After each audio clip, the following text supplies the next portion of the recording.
میری international community سے درخواست ہے کہ وہ ہماری مدد کرے. I'm Ilyas, one of Hazara protesters here. آپ یہ جانتے ہیں کہ اسلام آباد میں تقریباً 450 سے زائد خاندان، افغان خاندان پارکس میں، سڑکوں پہ، فٹ پاتھوں پہ اپنی زندگی گزار رہے ہیں.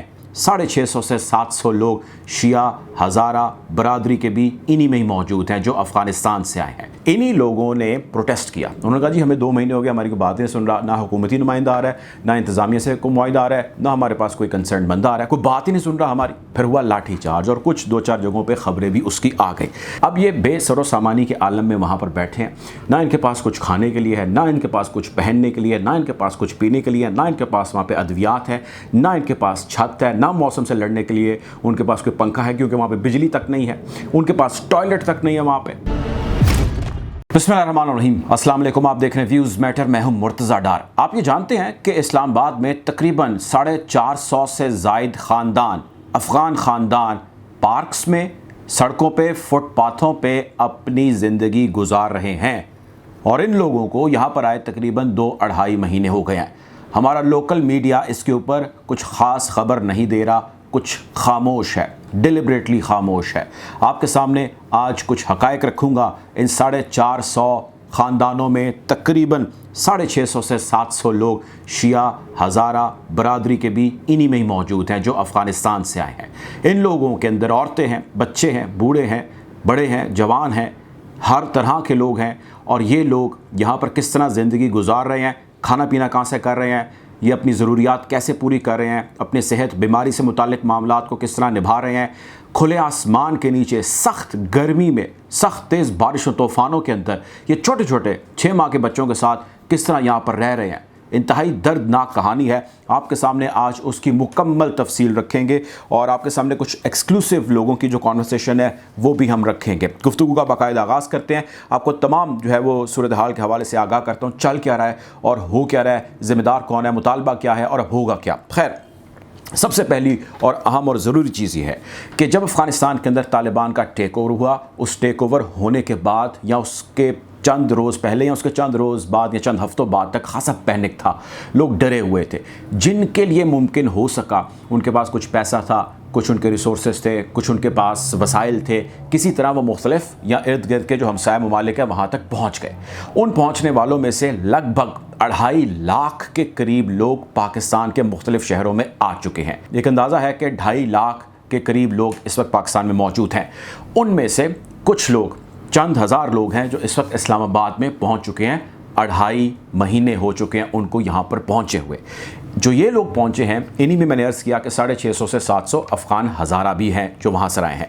ان لوگوں نے وہاں سے یہاں جو پہنچے، ان کی فیملی کے جو لیڈران تھے، جو بڑے تھے، ان کے کوئی کسی کا باپ تھا، کسی کا بھائی تھا، اس نے اپنی فیملی کو، خواتین کو، بچوں کو، بوڑھوں کو کسی طرح مینج کیا. مختلف رستوں سے، جو خفیہ رستے ہیں جہاں سے سمگلنگ ہوتی ہے بارڈر پہ، وہاں سے ہوتے، ملتے ملاتے، کرتے کراتے، دیتے دلاتے یہاں تک وہ کسی طرح پہنچ گئے. کابل میں بیٹھا کوئی بھی شخص یا کندھار میں بیٹھا کوئی بھی خاندان اپنی عورتوں بچوں کے ساتھ اسلام آباد تک پہنچ سکتا ہے. پہلی بات تو یہ، اور یہ لوگ بیٹھے ہیں یہاں پہ. تو آپ اندازہ کیجئے کہ کوئی شخص اگر خدا نخواستہ تخریب کاری کا ارادہ رکھتا ہو تو اس کے لیے کون سا مشکل رہے گا اسلام آباد پہنچنا. اچھا، اب دوسری چیز یہ ہے کہ جب یہ لوگ یہاں پر پہنچے، ان کے خاندان کے لیڈرز یا ان کے جو سیویئرز تھے جنہوں نے ان کو ریسکیو کیا طالبان کے غیظ و غضب سے، جس قسم کی بروٹیلٹی طالبان نے ٹیک اوور کے فوری بعد شروع کر دی، وہ بچا کے اپنے لوگوں کو، خاندانوں کو یہاں پر لے آئے. اسی طرح ایران میں بھی گئے اور دیگر سینٹرل ایشین کنٹریز کے اندر بھی گئے. اب اس سارے معاملے کے اندر بھائی ان کا پاکستان آنا اور یہاں پہ آ کے اس حالت میں رہنا، اس میں پاکستان کا کیا کردار ہے، پاکستان کا رول کیا رہا ہے. میں 2 حصوں میں اس کو تقسیم کرتا ہوں. پاکستان کا رول جب طالبان کا ٹیک اوور ہوا، اس سے پہلے، اس کے تھوڑی دیر بعد، اور اس وقت موجودہ کیا رول ہے. جب افغانستان کے اندر طالبان کا ٹیک اوور ہوا، 15 اگست 2021 کا وہ دن تھا. اس ٹیک اوور ہونے سے چند روز پہلے، یعنی، اور یہ وہ ٹیک اوور تھا جب انہوں نے کابل پہ اپنا پرچم لہرایا تھا، اور اس سے پہلے وہ مختلف جگہوں پہ اسمال پروونسز کے اندر جو ہے نارتھ کے اور ساؤتھ کے جب ٹیک اوور کر رہے تھے تو اس کی خبریں آ رہی تھیں. سو جب فائنل ٹیک اوور ہو گیا اور وہ قابض ہو گیا پارلیمنٹ کے اوپر اور اشرف غنی وہاں سے بھاگ گیا، تو اس سے پہلے، میں دہرا رہا ہوں، اور اس کے ہو جانے کے بعد پاکستان کی سرکار کی مداخلت کا الزام امریکہ اور بہت ساری ویسٹرن قوتوں نے لگایا. انہوں نے کہا کہ جی طالبان کو ہیلپ آؤٹ کرنے میں یا طالبان کے ٹیک اوور میں پاکستان کی حکومت نے کلیدی کردار ادا کیا ہے. اچھا، اب جب یہ ٹیک اوور ہو گیا تو آپ نے دیکھا ہوگا کہ اس وقت کے D G I S I general Faiz چند ہی روز بعد کابل بھی پہنچے، اور جب وہ پہنچے انہوں نے دورہ کیا اور جو بھی ان کی مصروفیات تھیں انہوں نے وہاں پہ نبھائی. ان کے دورے کو بھی خاصا ویسٹرن حلقوں کے اندر کرٹیسائز کیا گیا. یعنی ویسٹرن نے کہا کہ طالبان کے ٹیک اوور کے اندر پاکستان نے بڑا اہم رول پلے کیا ہے. ایون کہ انہوں نے یہ بھی کہا کہ طالبان کے موجودہ سیٹ اپ جو ہے اس کے اندر 2-3 جو اہم وزیر ہیں وہ پاکستان کی مرضی یا منشا سے لگے ہیں. خیر پاکستان نے ان کو ڈینائی کیا.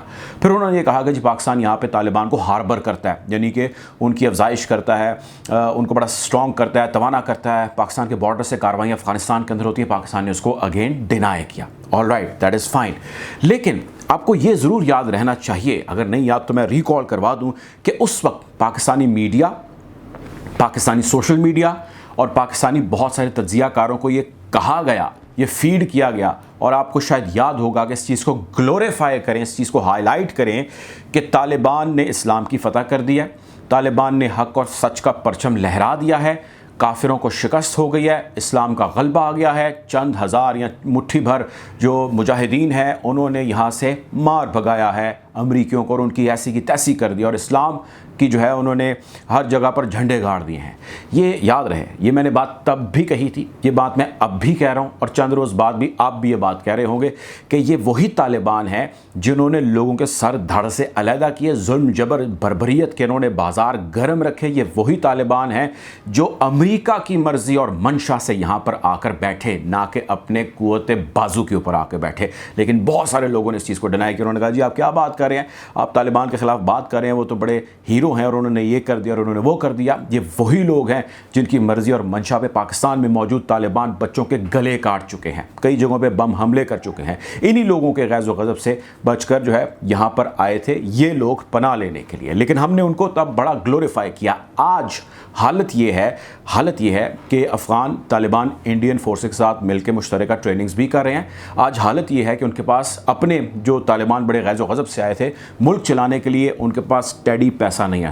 اس وقت وہ اس برے حالات کے اندر ہیں کہ اگر آپ صرف گوگل کریں اور جا کے دیکھیں کہ طالبان عوام کس حالت کے اندر یا افغان عوام کس حالت کے اندر رہ رہی ہے تو آپ کے رونٹے کھڑے ہو جائیں گے. یعنی افغانستان کو چلانے کے لیے $9 ارب درکار تھا. $9 ارب میں سے انہوں نے ابھی پھوٹی کوڑی نہیں دی، اور جس پیسے دینے کا انہوں نے وعدہ کیا وہ ابھی تک لیکویڈیٹ نہیں ہو پایا. اتنے وہ دے دیتے ہیں کہ جی آپ ڈبل روٹی کھا لیں، انڈے کھا لیں، اور صرف ایک ٹائم کے کھانے سے زیادہ ہم آپ کو الاؤ نہیں کریں گے. تو خیر وہ ان کا مسئلہ ہے یا وہ قصہ پارینہ ہے اور وہ چلتا رہے گا، اور وہ ہماری دعا ہے ان کے ساتھ کہ ان کی حالت زار بہتر ہو. لیکن اس وقت جو ہماری حکومت نے رول پلے کیا، جس قسم کا ان کو گلوریفائی کیا، آج ہماری حکومت انہی کے لوگ جب یہاں پر اللیگل طریقے سے آ چکے ہیں، یہاں پر بیٹھے ہیں، ان کے اوپر خاموش ہیں، کوئی لب کشائی نہیں کر رہے. اب سے 3-4 روز پہلے انہی لوگوں نے، جن کا میں ذکر کر رہا ہوں آپ سے، جو یہاں پہ فٹ پاتھوں پر بیٹھے ہیں، انہی لوگوں نے پروٹیسٹ کیا. انہوں نے کہا جی ہمیں 2 مہینے ہو گئے، ہماری کوئی بات نہیں سن رہا، نہ حکومتی نمائندہ آ رہا ہے، نہ انتظامیہ سے کوئی معاہدہ آ رہا ہے، نہ ہمارے پاس کوئی کنسرن بندہ آ رہا ہے، کوئی بات ہی نہیں سن رہا ہماری. اچھا میں آگے چل کے بتاتا ہوں ان کا مطالبہ کیا ہے. لیکن غور طلب چیز یہ ہے کہ ان لوگوں نے پروٹیسٹ کیا ٹورڈز دی ریڈ زون جو اسلام آباد کے اندر موجود ہے، اور ان پہ ہوا زبردست قسم کا لاٹھی چارج. اب جو انہوں نے پروٹیسٹ کیا وہ انہوں نے اپنی ڈیمانڈز کو سامنے رکھتے ہوئے کیا. ڈیمانڈ ان کی یہ ہے کہ حکومت پاکستان یا کوئی انٹرنیشنل باڈی جس میں EU کا ذکر کرتے ہیں یا یونائٹڈ نیشن کا ذکر کرتے ہیں یا ویسٹرن پاورز کا وہ ذکر کرتے ہیں، وہ کہتے ہیں بھائی کوئی ہماری داد رسی کرے، کوئی ہمیں ہاتھ پلہ پکڑائے، ہمیں افغان ریفیوجیز ڈکلیئر کیا جائے، ہمیں کسی پراپر کیمپ کے اندر رکھا جائے، ہمیں کچھ پیسے دیے جائے، ہمارا کچھ تو کریں، اب ہم یہاں مر جائیں گے. ان کا مطالبہ بیسیکلی یہ ہے. وہ نہیں سنا گیا 2 مہینے سے، تو انہوں نے مارچ کیا ٹورڈز ریڈ زون. پھر ہوا لاٹھی چارج اور کچھ 2-4 جگہوں پہ خبریں بھی اس کی آ گئی. لیکن میں دہرا رہا ہوں کہ یہ وہی لوگ ہیں جو وہاں سے بچے، عورتوں، بوڑھوں کے ساتھ نکلے اور یہاں پر پہنچ گئے، جن میں زیادہ تر تعداد میں نے عرض کیا کہ افغان شیعہ ہزارہ کی ہے. اچھا اب یہ بے سر و سامانی کے عالم میں وہاں پر بیٹھے ہیں، نہ ان کے پاس کچھ کھانے کے لیے ہے، نہ ان کے پاس کچھ پہننے کے لیے، نہ ان کے پاس کچھ پینے کے لیے، نہ ان کے پاس وہاں پہ ادویات ہے، نہ ان کے پاس چھت ہے، نہ موسم سے لڑنے کے لیے ان کے پاس کوئی پنکھا ہے کیونکہ وہاں پہ بجلی تک نہیں ہے، ان کے پاس ٹوائلٹ تک نہیں ہے وہاں پہ. تو ان کی حالت ازار کے اوپر اب میں کیا آپ کے ساتھ جو ہے وہ ڈسکشن کروں، لیکن وہ قابل رحم ہے ان کی حالت. ہمارے نمائندے وہاں اسلام آباد میں موجود ہیں، انہوں نے کچھ لوگوں سے بات کیا، پہلے وہ سن لیں ان کی حالت ازار. میری انٹرنیشنل کمیونٹی سے درخواست ہے کہ وہ ہماری مدد کرے. We have lots of problem over here about water and washroom, foods. I'm Elias, one of Hazara protesters here. The government of Pakistan didn't give us any facilities. Like we don't have shelters, we don't have food, and we cannot cook our daily foods. Our demand is this, that international community and child rights activists should give us our rights, help us and hear our voice. We have been protesting here